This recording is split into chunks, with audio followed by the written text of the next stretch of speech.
Hey everybody, this is your bro with another video, and I'm coming to you from this beautiful park here in Mansfield, Texas, to bring to you two new devices that everybody has been patiently waiting for, including myself. That is the new Nexus 5X made by LG. This is going to be the replacement for the old outgoing Nexus 5, but we also have the big dog, the Nexus 6P, which is made by Huawei, and this is going to be the successor to the outgoing Motorola Nexus 6. So I just want to show you guys these devices, give you a quick little initial impressions, and do a quick little unboxing, although there's nothing really special to see here. But I really want to take this video and focus on how the devices felt in the hand, because that is something I immediately noticed. So that being said, enjoy the video, and please, if you can stick around to the end, I have a special little message for you guys. So I hope you enjoy.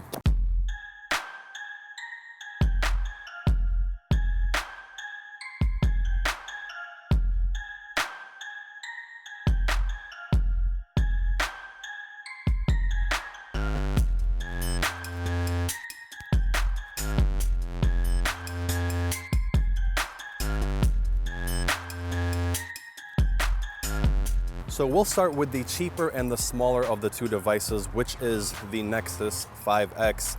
Now this is going to come packing a 5.2-inch 1080p IPS display, which, you know, it's not the best thing out there, but the saying goes, you get what you pay for. Although I kind of disagree over here, and I'll talk about that later on in the video. You're also having the Snapdragon 808 processor inside, which is going to be the same thing in the LG G4 and the Motorola X Pure or Style Edition. Once again, this is not the fastest and best processor out there, but it's reliable and it gets the job done, and you're going to be pleased with it.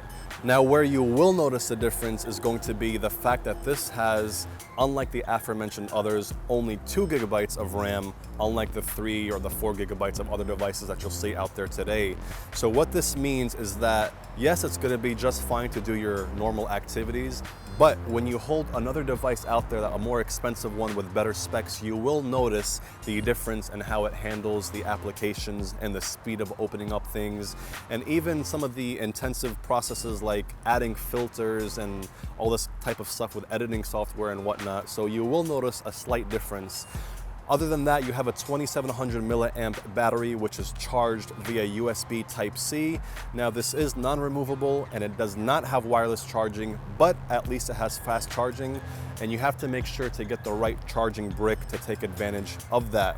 On the back, you also have the fingerprint sensor that they're calling Imprint.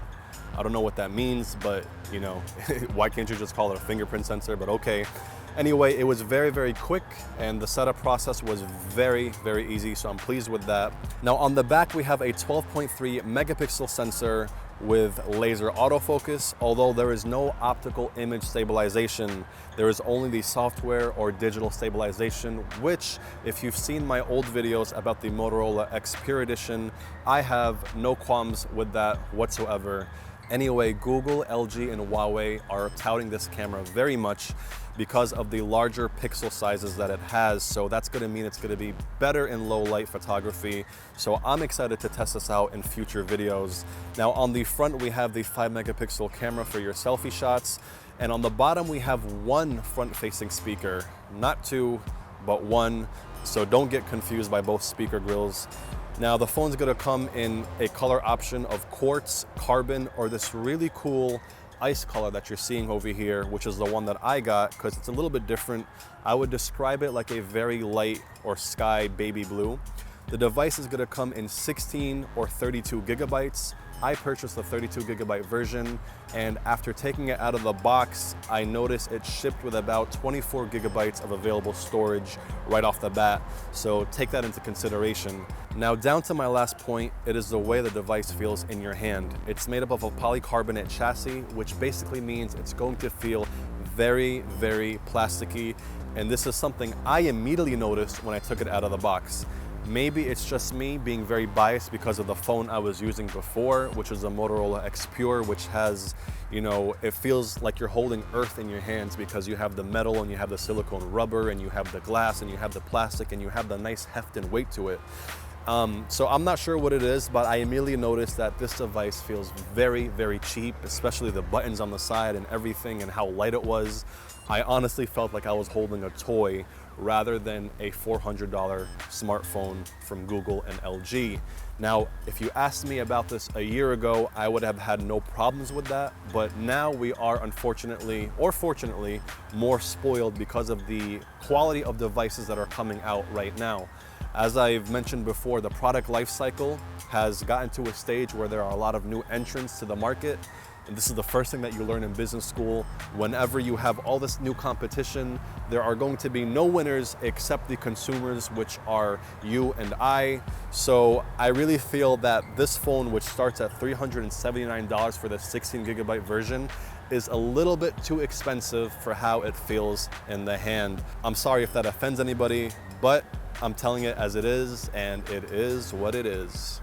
Now moving on to the 6P, we have a larger 5.7-inch 1440p Quad HD AMOLED display.